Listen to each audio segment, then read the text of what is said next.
And this creepy thing happened to me 3 years ago. I'm an actual musician and part of the music club of violinists. To be specific, well, every year we get invited to a 3-day camping event from another school. This year, we got invited from a school in a very rural town, and it's an old private school, and it takes about a 9 to 11 hour bus ride to get there. So as we're driving into the town, it seemed active and noisy, so I felt at ease, but just minutes later, I noticed that the crowd noises had gone away.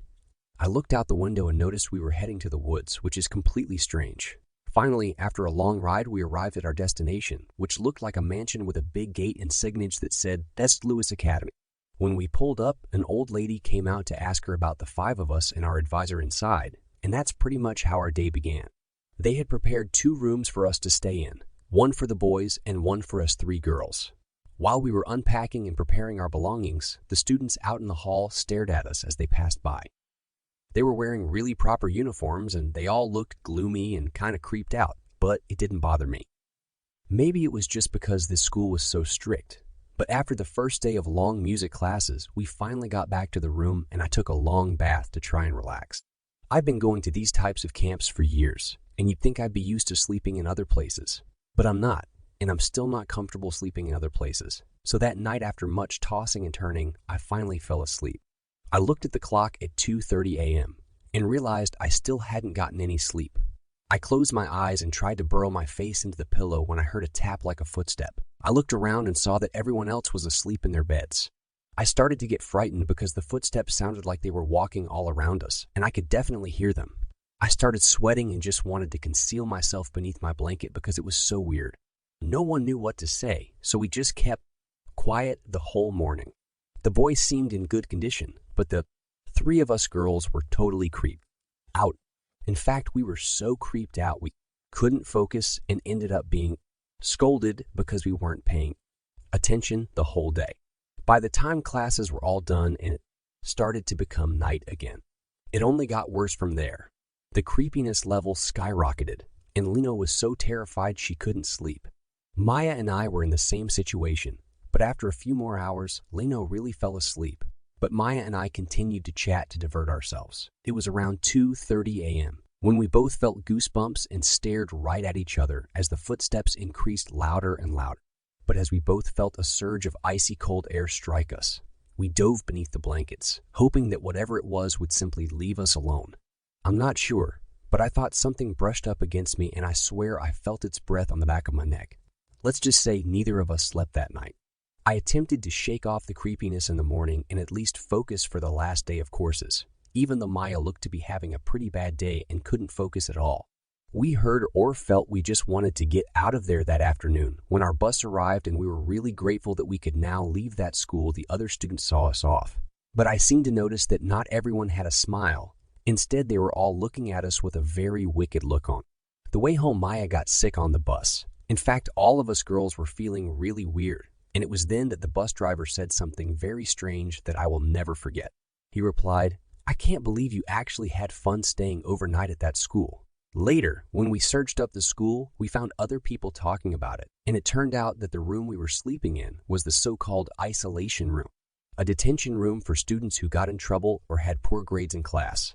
They'd be put up for a day or even weeks. We also discovered that 3 students committed themselves in that room just 2 years before we arrived, which made me uneasy. I'll never know if they heard what we heard, but I do know that it was the most traumatic thing that had ever happened to me. I'm here to tell you a chilling horror story that happened to me 2 months ago when our final exams were approaching, and I still needed to do a lot more preparation. Normally, our school's library would close at 5 o'clock, but because of the exams, the school decided that the library would be kept open until midnight, so that students could stay and study and prepare for the exams. My house was not far from the school, so instead of studying at home, I preferred studying in the quiet, calm library and largely prepared for the examinations there that day. I left my house at 6 o'clock and quickly arrived at the library to prepare for the exams. I was so engrossed in my studies that I didn't notice it was now 10 o'clock. I had never stayed in the library for that long before. Normally, I would be on my way home about 8 p.m., and even at 8 a.m., there would be at least some students in the library, but at 10 p.m., there was complete silence, and I only had about 10 to 15 minutes of work remaining. I was completely lost in my work when I heard someone limping foreign books and ran out of the library. There's a very long corridor outside our school library. At the end of that corridor, when you turn right, you'll find the school exit door. I was quickly approaching the exit when I noticed a woman standing at the end of the corridor. I didn't know who she was, but as I got closer, I became increasingly uncomfortable. I became so uncomfortable that I called out, "Who's there?" She was gone within a few seconds. I exhaled a sigh of relief and continued out the front door. I couldn't even walk properly due to exhaustion and hunger, but I noticed that the street was strangely completely empty, which was extremely strange because this street is normally very busy. Even at night, you can see people walking on the street. Due to panic and fear, I kept looking at the ground. While walking, I was nearly home when suddenly I saw a shadow on the ground stretching out to me, even though there was no one around me. When I raised my head, I noticed a woman strolling in front of me. I thought she was weird because she appeared to be crippled and having difficulty walking. I was paralyzed. I couldn't say anything since my brain had gone numb from the shock, and I didn't know how to respond to her bizarre inquiry. I pointed far, far away to the woman over there, and she limped so far away that I couldn't see her anymore. I was terrified of the thought that she might appear in front of me again, so I ran as fast as I could at that point. My brain couldn't think about anything else other than finding someone who could help me, a car or a person or anyone. And then at that moment, I heard that woman.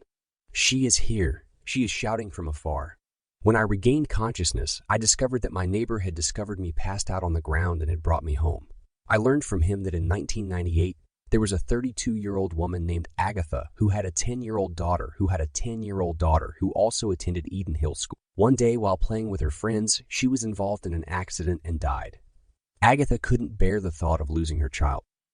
After that, Agatha's spirit was spotted walking around Eden Hill School and the surrounding region looking for her lost child, and she is still yearning to be reunited with her daughter once again. I hope you liked the story. Don't forget to leave a comment and subscribe to my channel if you haven't already. I'll see you again soon with another frightening story.